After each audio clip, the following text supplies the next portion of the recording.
muchas voces ya habían abordado el tema. Fumo marihuana, no tengo ningún problema con eso. ¿Cómo consiguen la marihuana? Siempre hay un amigo.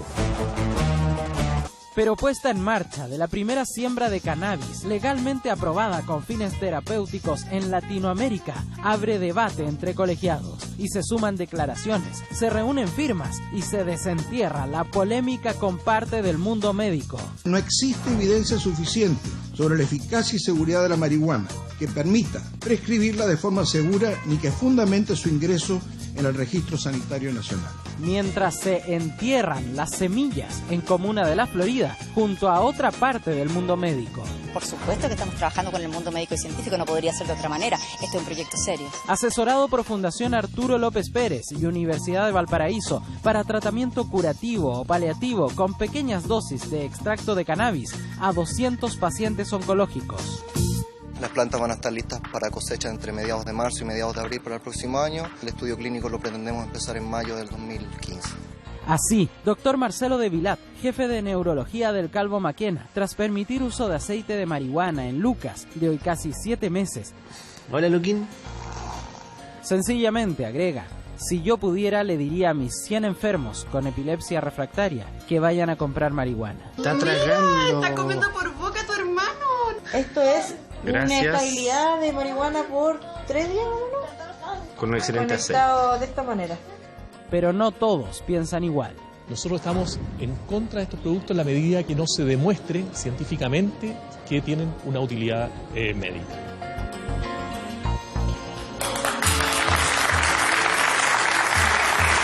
¿Cómo están? Bienvenidos, buenas noches, gracias por acompañarnos. TVN, TV Chile, 24 horas y 24horas.cl, ya estamos al aire en El Informante. Esta semana han salido públicamente cartas, declaraciones a favor y en contra del uso medicinal de la marihuana. De hecho, el actual presidente del Colegio Médico, el doctor Enrique París, decía en una carta: la marihuana no es saludable, y en cambio el expresidente del mismo Colegio Médico, el actual diputado Juan Luis Castro, plantea que en otra carta es necesario hacer una reforma legal precisamente para el uso medicinal de la marihuana.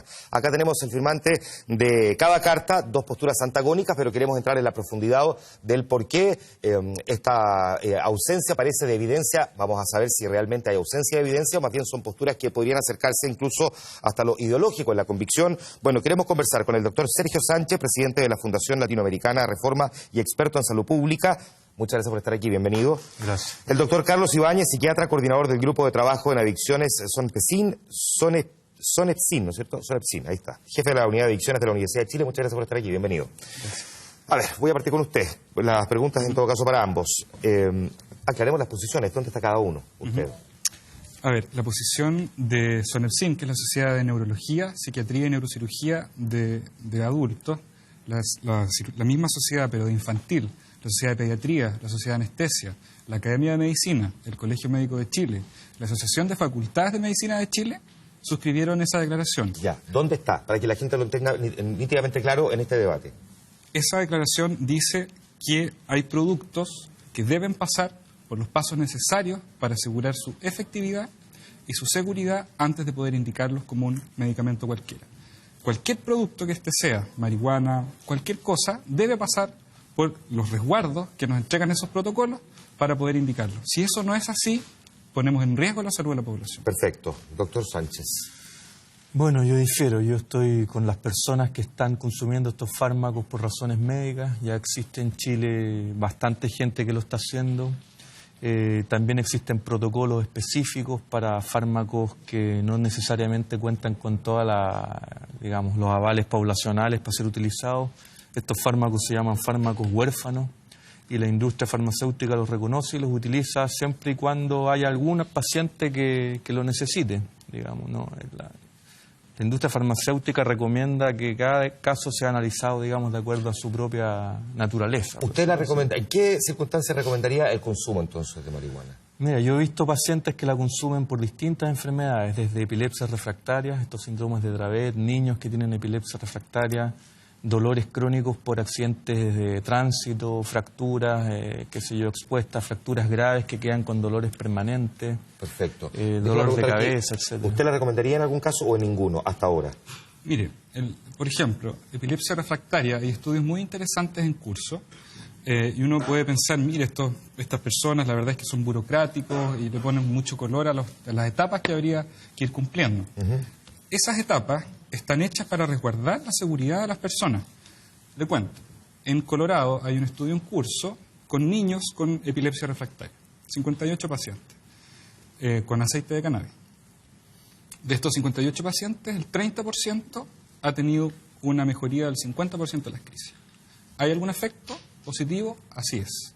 ¿Es milagroso? No. ¿Cuál es el problema? No es que no sea milagroso en el sentido de la efectividad. Porque nadie está planteando eso, en estricto rigor entiendo. Nadie está diciendo que sea realmente milagroso. Mire, lamentablemente la cosa está muy difusa. Desde el punto de vista médico, ¿alguien dice que es milagroso? Mire, se plantea para casos muy resistentes de tratamiento que sería la opción y que podría ser una opción única en fondo, irreemplazable y efectiva, con una efectividad mucho mayor que los tratamientos que existen. Perfecto. En esos términos se plantea como una alternativa que es excepcional. Déjeme hacer un alto aquí y vuelvo con usted, doctor, porque las personas que siguen este debate pero que no necesariamente lo entienden completamente y que probablemente se han asociado él más bien desde el punto de vista de la ficción que de la realidad, cuando dicen consumo medicinal de la marihuana, ven a un enfermo, por ejemplo, de cáncer, fumando un pito de marihuana. Pero aquí en cambio este doctor habla de aceite de marihuana. Expliquemos exactamente cómo se utiliza la marihuana con fines medicinales, desde qué forma existe ese consumo por parte del paciente. Es decir, ¿se fuma un pito si es que tiene, por ejemplo, insomnio, que se dice que para el insomnio sirve, o en realidad es una pastilla, es un aceite, hay un inhalador que tiene alguna propiedad o derivada de la marihuana? Sí, todas las alternativas que tú has mencionado son las que los pacientes han utilizado. Obviamente la que uno recomienda es la que, vía inhalatoria, digamos, no es recomendable fumar marihuana, por así decirlo. Sin embargo, hay estudios que muestran que incluso la marihuana fumada tiene alguna capacidad terapéutica. Otras formas de administrarlas son como pensamos hacerlo en la Florida, a través de cápsulas que tengan el aceite, que rescaten, digamos, los extractos, los principios activos de la planta y los encapsulamos en un aceite. También los pacientes la han ingerido vía oral, a través de estos queques, brownies que les llaman, donde también la asimilan, digamos. Pero la principal vía que yo recomiendo personalmente es vía inhalador, digamos, estos vaporizadores que la industria médica ya está vendiendo en los países desarrollados. Perfecto. En esta misma línea, y solo para que no nos quede ninguna duda, ¿quiere agregar algo? Sí, quería agregar, en el fondo de este estudio, los efectos positivos son los que les conté, pero los efectos negativos son los que nos preocupan a nosotros. Por ejemplo, aumento de las crisis epilépticas en un 21% de los pacientes. Empeoran su cuadro. Un empeoramiento grave de su desarrollo, llegando a la intubación en una UCI. ¿Y es posible vincular directamente que esa consecuencia sea producto del consumo de marihuana?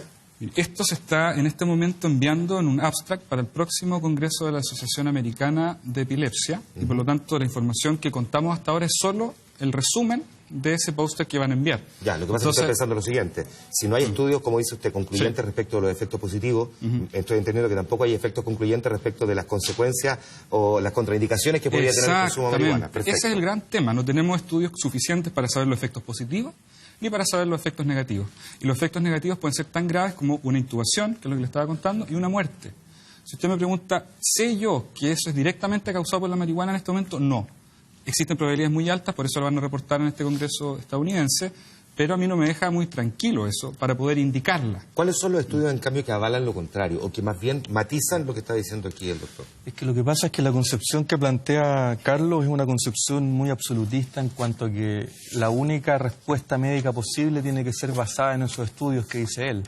Pero existe otra cosa que es el juicio médico, y uno como médico tiene la capacidad de ver que si un fármaco le hace bien a un paciente, uno lo puede continuar administrando, aunque sea el primer caso, digamos, de una serie futura que vendrá de muchos otros pacientes que se van a beneficiar.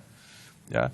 Esos estudios poblacionales funcionan bien para ciertos fármacos, para ciertas enfermedades, y en estos casos que de reciente comienzo uno tiene que ir viendo caso a caso. O sea, la niña Charlotte se sanó prácticamente con cannabis Y habrán otros casos de personas que no funcionará tan bien. Pero no es riesgoso cuando no existen estudios concluyentes, definitivos, que se esté recomendando, por ejemplo, el consumo de marihuana, si es que pueden existir efectos colaterales. Es que siempre el riesgo de empeorar o de morir a causa de una enfermedad está, digamos, ese es el objetivo de por qué existe la medicina, ¿no? Claro, pero la medicina no se supone que debería avanzar en primero despejar todas las dudas para luego masificar una política, porque aquí estamos hablando de un uso experimental más bien. Claro, es que ese es un punto de vista, por eso es lo que te digo, es un punto de vista absolutista que le da la preponderancia de la decisión médica a un estudio poblacional, a la estadística y a una forma de ver la vida, que es una forma de ver la vida que tiene que ver con medir. Con que no hay efectos adversos graves, eso es lo importante.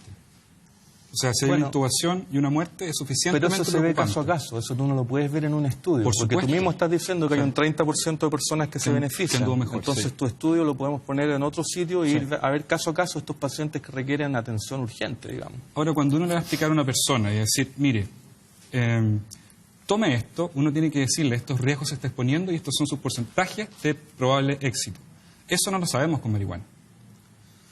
Bueno, pero eso, por eso no podemos indicarlo. Por eso el médico acompaña al tratamiento y uno tiene que estar con el paciente permanentemente evaluando cuáles han sido los beneficios y los efectos adversos que pueden ir apareciendo. Eso se hace siempre. De los fármacos aprobados, no de los no aprobados. De los fármacos huérfanos también. Y ahí está, hay una cantidad importantísima de fármacos huérfanos. Expliquemos qué son los fármacos huérfanos. Sí. Son fármacos que la industria no ha realizado, digamos, los estudios correspondientes que el doctor exige o está exigiéndole a la marihuana. No lo exijo yo, lo exige el ISP, la FDA, cualquier país. Pero que sin embargo se utilizan porque la muestra de pacientes son enfermedades raras. Entonces hay tan pocos pacientes que si se le pusiera esa exigencia no se podrían utilizar. Voy a ir un paso atrás, porque aquí me cita la FDA, pero en algunos lugares en Estados Unidos se utiliza la marihuana como efecto medicinal. Estamos hablando de fármacos que se han elaborado a partir de elementos, sustancias químicas o como haya que denominarlo, que provienen de la marihuana. Pero ¿qué pasa con el consumo a secas de la marihuana, probablemente tal? En un brownie, en un pito, para ponerlo en lenguaje buen chileno, digamos. ¿Eso requiere también de una aprobación de la FDA?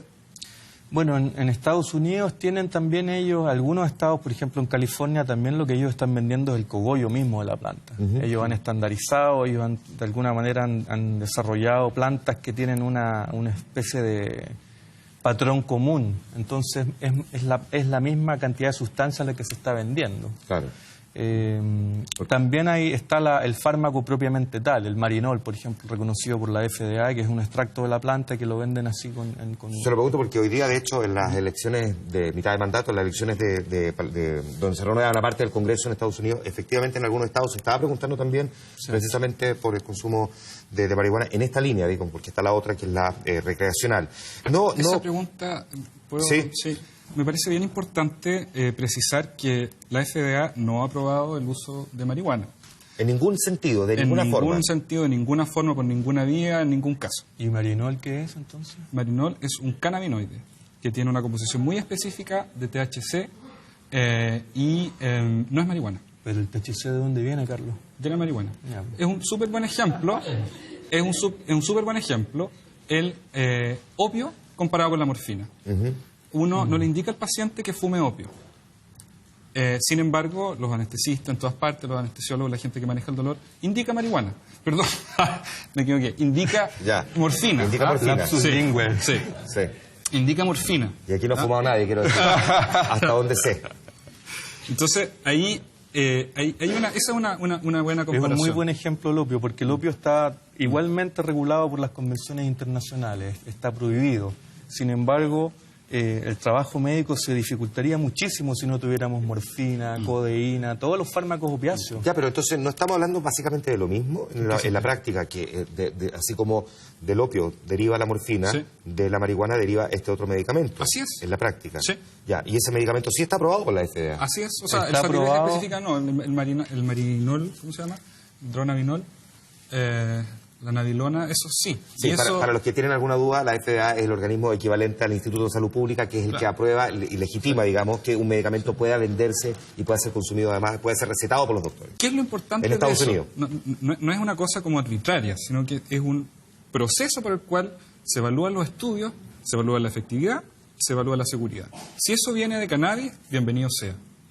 El tema es que sea suficientemente seguro y suficientemente efectivo para poder incluirlo en los registros y poder indicarlo. Eso es lo que estamos diciendo. En ningún caso nos vamos a oponer a que hayan fármacos derivados de la cannabis. Yo estoy de acuerdo con lo que tú dices, pero también hay casos de pacientes que ya lo están utilizando y esos pacientes no pueden quedar fuera de la legalidad ahora. Tenemos que hacernos cargos de ellos también.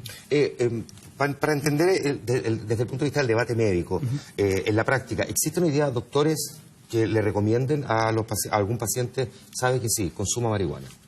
Sí. Y se lo recomienda a pesar de que no se vendan necesariamente los medicamentos aquí. ¿Cómo lo hace entonces ese paciente? ¿Y cómo lo hace ese doctor? Sí, los médicos que están, digamos, la ley 20.000 en Chile, quiero ser claro en eso, la ley permite el uso medicinal de todas estas sustancias, de la cannabis, de todas las que están prohibidas, porque las convenciones internacionales desde el año 60 en adelante siempre se han preocupado de resguardar eso. Entonces el médico lo que puede hacer es recetar o recomendar el uso de esta sustancia, ojalá de lo mejor estandarizada posible. No puede recetarla. Recomendar o recetarla. No puede recetarla. Sí, en Chile el ejercicio médico de la profesión es libre. ¿Puede recetar marihuana un médico en Chile actualmente? Un médico puede recetar estas sustancias si él lo considera necesario, a su criterio. Tú no puedes estar sobre el criterio médico. Cada médico es libre de recetar lo que él cree y lo que él dispone para poder ayudar a sus pacientes. ¿Legalmente se puede recetar marihuana en Chile ahora? Bueno, sí, pero si lo acabamos de ver, el doctor de Vilar del Hospital Calvo Maquena, yo he visto casos en la Clínica Las Condes, en distintos hospitales públicos. Ahora, efectivamente, con permiso del SAC, se está cultivando marihuana de forma, entiendo, experimental, pero para uso medicinal, ¿no es así? Sí, es un trabajo donde se va a hacer un estudio para medir, digamos, los efectos en 200 personas que tienen cáncer y que están con dolor asociados a ese cáncer. Perfecto. De hecho, tenemos en el público a Cecilia Heider, que consume un medicamento que entiendo que se llama Sativex, ¿no? ¿Dónde está? Si me levanta la mano, a mí... al otro lado. Me pierdo yo con el público ahí en espalda. Y que sería interesante, Cecilia, conocer tu experiencia. Bueno, yo consumo cannabis. Hasta a septiembre consumía para los dolores, recetadas por el mismo médico, hasta el doctor Sánchez también me ayudó mucho en esto y todo. Me cambió la calidad de vida. Tengo una mejor calidad de vida, no dependo, ya no ando en silla de ruedas. Olvídense, ya me cambió completamente. ¿La consumes, perdón, de qué manera? La consumía en infusiones, en té, en alimentos, en aceite, en diferentes tipos. Ahora estoy con Sativex, es verdad, me cambió mucho más, pero el costo es imposible. ¿Cómo es el Sativex? Explícanos para poder entenderlo bien. Es un spray sublingual. Me dura aproximadamente menos de 12 a 14 días dura esto. Y el precio es, olvídense, 3 millones para 3 meses. Eso es lo que sale prácticamente. No lo puedo volver a traer. El viernes dan la última dosis y yo necesito cannabis para poder mantener una calidad de vida que tengo. No sé por qué los opioides no me funcionan. Ya no me cuestiono. Pero, ¿sabes? Tengo cáncer y lupus y quiero vivir con dignidad. No quiero vivir, no depender de una silla de ruedas y no poderme levantar. Déjame preguntarle al doctor entonces qué se puede hacer en el caso de ella a partir de su experiencia. Muchas gracias. Para poder entenderlo también. Mire, cámara, me gustaría contestarle. Contéstele directamente. Mire, Cecilia, la dificultad y el dolor que sientes es una cosa que cualquier médico se sentiría completamente inclinado a ayudarte y hacer todo lo posible porque te mejores. Eso tenlo por seguro. Y lo que estamos tratando de hacer nosotros es que tengas Sativex de una forma accesible y segura. No sabemos, por ejemplo, estos mismos casos de los chiquillos que te contaba en Colorado, ¿qué pasaría en Chile si mueren un par de niños producto de indicaciones que no tenemos muy claro cuáles van a ser los resultados? ¿Pero han muerto? En Colorado sí. Las dosis letales no sabemos. No. Entonces, eso es lo que tenemos que procurar, ser muy rigurosos, porque si nosotros... Una consulta, ¿sabes? Sí. Yo tomaba 17 pastillas diarias. 17. Y el poco y nada tiempo que tenía lo pasaba durmiendo o vomitando. Sí.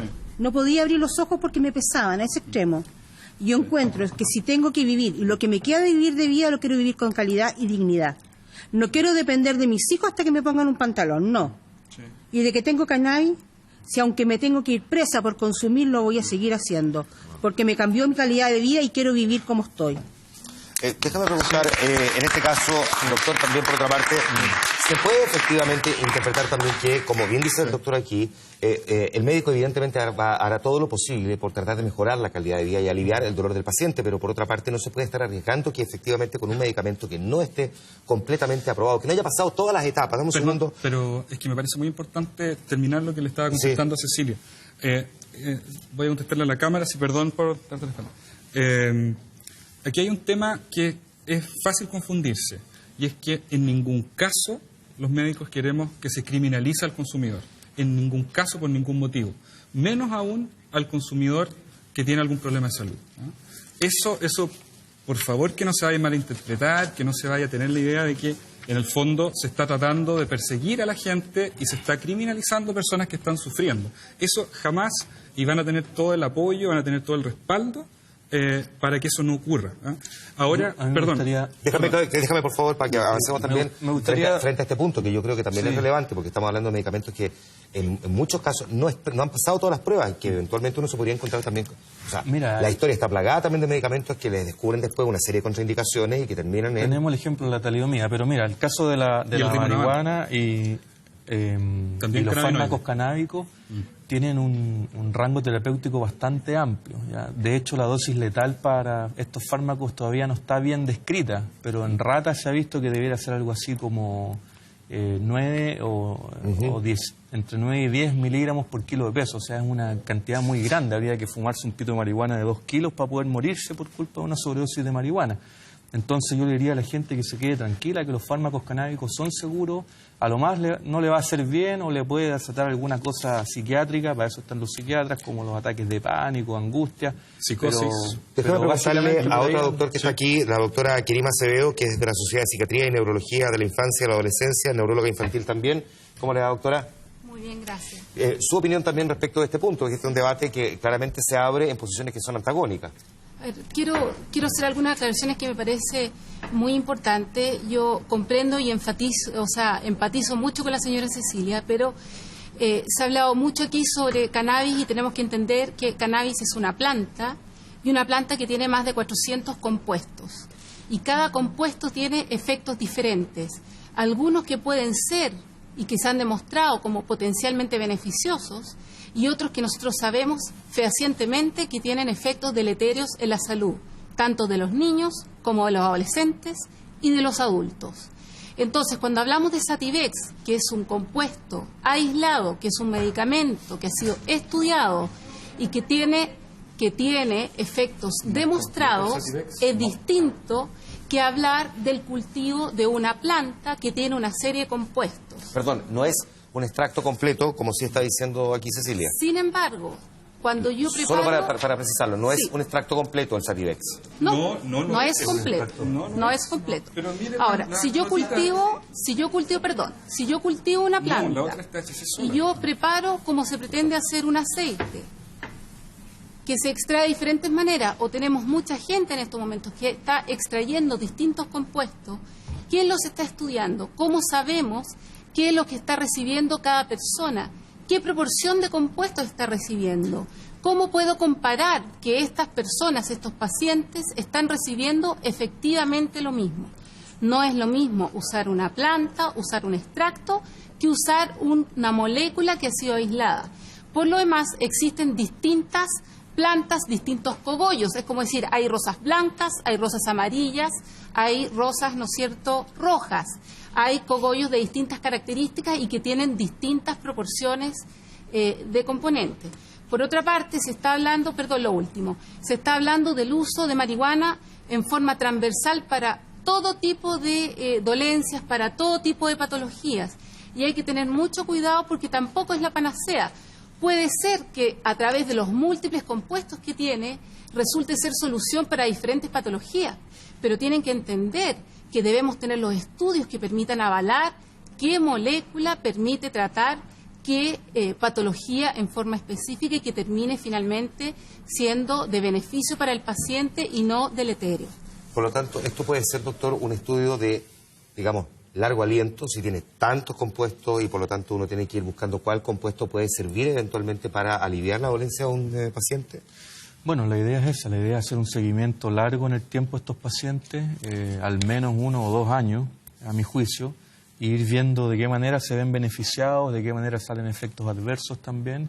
Y las plantas que estamos utilizando son semillas estandarizadas, digamos. La industria médica se ha preocupado de generar, como decía al principio, cepas de plantas que son prácticamente iguales unas con otras. Entonces el problema de la estandarización de la planta es decir, un mismo tipo de cogollo.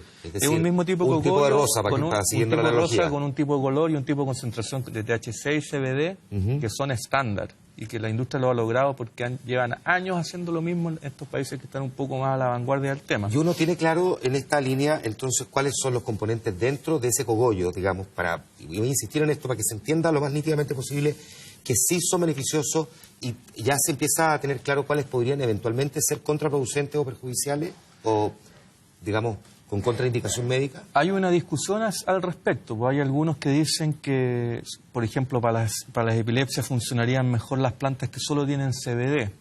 Yo soy de la opinión que debe haber un equilibrio entre THC y CBD, digamos, que el THC, han habido algunos estudios que han tenido bajas cantidades de THC y no han funcionado bien en los pacientes. Se sabe que estas son las dos moléculas que más propiedades farmacológicas tienen ahora. Hay otras 3 más que vienen en camino que ya se están estudiando, y las otras 300 que están ahí también. Hay unos que se llaman terpenos que se está viendo también que pueden ser útiles. Ya con la misma pregunta, pero al revés. ¿Hay elementos ya que se hayan logrado aislar dentro de la cannabis que sí permitan establecer o vayan en el camino a establecer que efectivamente sí pueden ser una solución a aliviar el dolor? Entendiendo que faltan estudios concluyentes. Componentes, es que es súper importante hacer la distinción entre la planta completa y los cannabinoides específicos. O sea, la planta completa es de una complejidad que es muy difícil de abordar clínicamente. ¿Qué significa lo que nos dice el doctor Sánchez? En Uruguay no han podido sacar adelante su ley de acceso a la marihuana porque no han podido clasificar bien las plantas que ya tienen. Imagínense esto del punto de vista de salud, que es mucho más riguroso, mucho más exigente. Es muy difícil tener una precisión exacta o suficientemente exacta de lo que contiene una planta. Es un dolor de cabeza desde el punto de vista técnico. No se puede hacer de un día para otro. Y no, sin eso claro, no sabemos qué le estamos entregando a la persona. Ahora, muy distintos son, por ejemplo, el cannabidiol, que es un compuesto que no tiene siquiera efecto psicoactivo y que ha mostrado algunos efectos potencialmente terapéuticos en varias indicaciones, por ejemplo, como la esclerosis múltiple. Ahora, eso uno dice, sin ideología, sin ningún prejuicio, pasemos la barra del ISP, de la FDA, y si la pasa, estamos muy bien. Si no la pasa, la pregunta que uno debe hacerse, ¿por qué hacer un proyecto de ley para aprobar un medicamento? ¿Por qué uno necesita saltarse el conducto regular, que está hecho para la seguridad de las personas, no es una cosa arbitraria ni antojadiza, para una sustancia en particular? Pregunta que... Nadie se está saltando ningún conducto regular. De hecho, ¿por qué aprobar un medicamento por ley y no por el ISP? Ese es el conducto regular. No, pues el ISP aprobó el Sativex el año 2013. Estoy hablando de la planta de marihuana, no el Sativex. Bueno, el ISP es que tú dijiste que están saltándose el conducto regular. ¿Con la planta de la marihuana? Sí. Pues. El estudio de la Florida también fue presentado al ISP y el ISP dijo que estaba bien realizado y pasó también. Iniciar la indicación de marihuana por un proyecto de ley. ¿Qué te parece eso? ¿Proyectos de ley? Aprobando medicamentos. Los proyectos de ley son otro tema aparte. Tengo entendido que aquí íbamos a hablar de marihuana medicinal, pero si quieren hablamos de marihuana recreacional también. Pero esos proyectos de ley están tratando... Ustedes mismos se han ido acercando a este punto también, pero quiero mirarlo insisto, recreacional, pero vinculado siempre a la salud. ¿Es inocua la marihuana para alguien que no la consume porque tiene dolores? ¿Le es inocua o no? Bueno, depende de la persona. Depende de la intensidad de consumo que ésta tenga y depende también del tipo de marihuana que esté consumiendo. O sea, quiero decir que yo estoy de acuerdo, aquí estará de acuerdo conmigo también el doctor, que no es, por ejemplo, para un niño o un joven no es inocuo.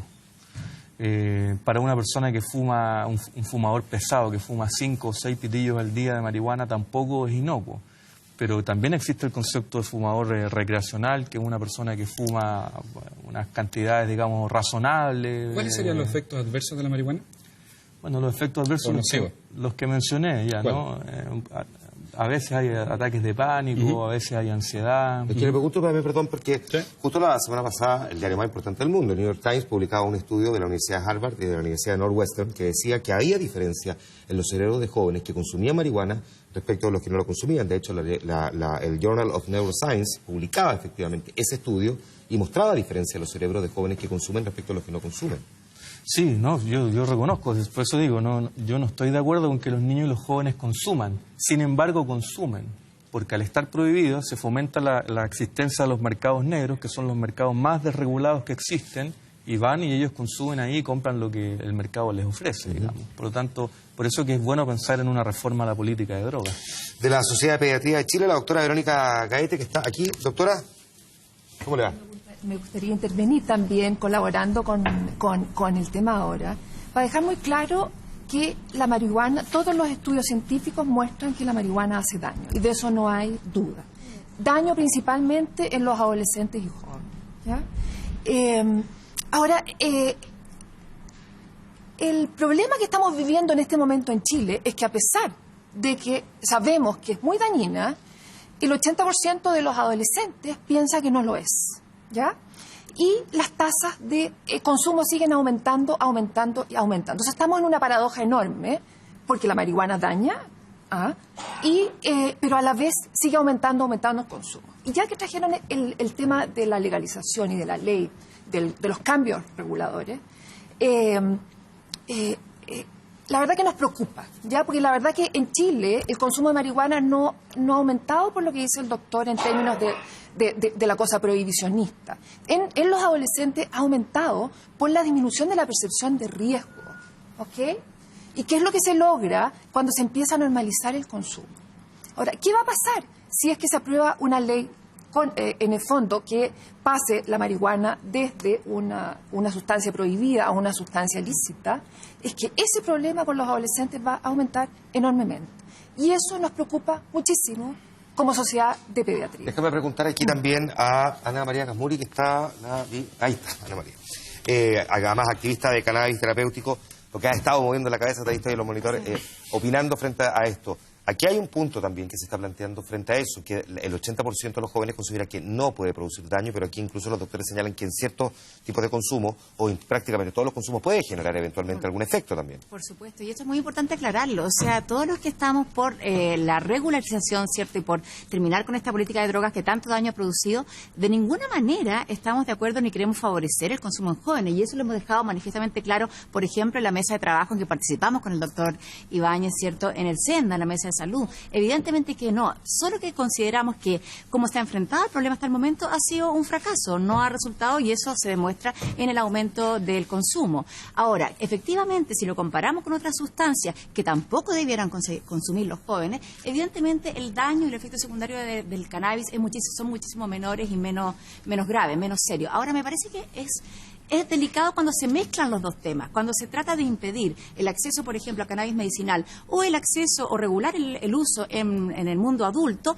confundirlo con esta discusión del problema de los jóvenes. Aquí tenemos que reenfocar el cómo hacemos prevención, porque la manera en que se ha venido haciendo prevención ha fallado. Y ahora, con una distinción sí, que ya sea para efectos medicinales o recreacionales, lo que estamos buscando en esta conversación es el impacto que tiene en el cuerpo, es decir, el impacto según la medicina que puede producir, ya sea por efectos de tratamiento o recreacional, el consumo de marihuana. En ese sentido también es muy importante recalcar lo que decía el doctor Sánchez, ¿cierto? Terapéuticamente hablando, la cannabis es una sustancia muy segura, muchísimo más que la gran mayoría de los fármacos que son prescritos por los médicos. Y, por ejemplo, si nos referimos al caso que ya que lo mencionó el doctor Ibáñez, ¿cierto?, de epilepsia refractaria, la verdad es que los efectos secundarios de los medicamentos que habitualmente se usan para la epilepsia refractaria tienen efectos secundarios realmente terribles. Estamos hablando de niños que se sacan las uñas, que se arrancan el pelo, que tienen episodios de agresividad tremendo, y ahí pueden conversar con los padres de esos niños. En cambio, los efectos secundarios, los posibles efectos secundarios de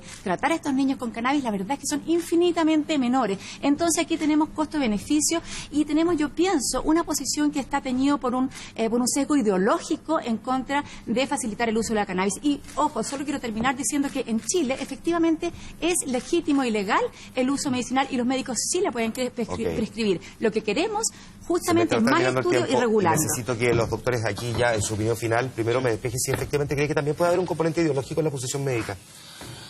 No. ¿No? ¿Ninguno? No, para nada. Porque es legítimo también que lo haya, pero lo que pasa es que no se oculten antecedentes de uno u otro lado solo por una convicción ideológica, detrás de comprobación empírica o científica. En este tema, efectivamente, hay que ser muy cuidadoso con la ideología, porque está muy presente. Y por eso las respuestas tienen que ser científicas, no pueden ser respuestas por opiniones personales ni por casos personales individuales, ¿no? Por mucha consideración que uno tenga con la experiencia que tiene Fundación Daya, son reportes orales. Se fija, ellos no han estudiado rigurosamente sus casos. Entonces es difícil que puedan reportar también los efectos adversos de una manera sistemática y bien hecha. Perdón, hay una cosa que me pareció así, que la confusión principal que existe acá tiene que ver con que lo que necesita, por ejemplo, Cecilia, o lo que necesita, por ejemplo, los niños con epilepsia refractaria es un mejor acceso a mejores tratamientos. En Chile no hay tratamientos suficientes para la gente con dolor y no hay tratamiento suficiente para la gente con epilepsia refractaria, que requiere mucho apoyo. Esa es la discusión de fondo. Doctor. La cannabis no resuelve ese problema. Necesito preguntarle aquí también lo mismo. Si primero cree que este debate también tiene un punto de vista ideológico. Yo pienso que sí, fíjate. Yo pienso que no existe la no ideología, digamos. Incluso la ciencia positiva, que pretende ser aséptica y mirar las cosas desde fuera y la objetividad, representa un punto de vista.